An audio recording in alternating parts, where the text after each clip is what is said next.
Chapter 1. Reminiscences of the First Encounter. Though the angelic beings had access to God's presence and were therefore overwhelmed with divine truth as they bowed in worship, none of them had such fellowship and intimacy with the Almighty. This is why moments like this became so precious to the angelic beings. It offered them the rare privilege of gaining insight into the Almighty's purpose, plans, and personality.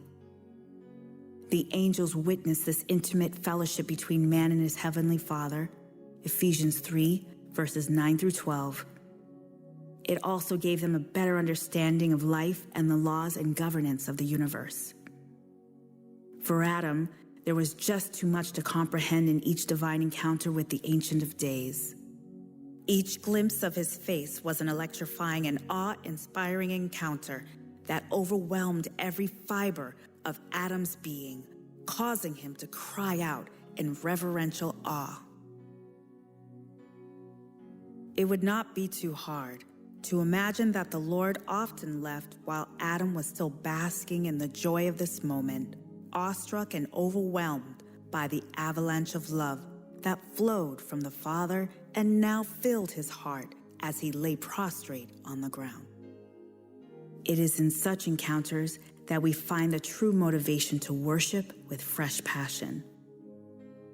In this place, worship is not by some sense of duty. It has become the much-needed living water to quench the thirst of the soul. And what a joy and satisfaction to have our souls nourished by the glorious fountain from above. This is abundant life and peace. To the human soul, nothing in the world can be compared to this encounter.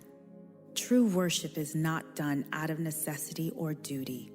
It is an encounter with much delight and expectancy.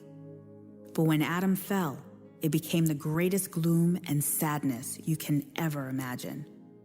Artists and poets can never accurately express the degree of darkness, disappointment, and misery that engulfed all of creation the day man fell.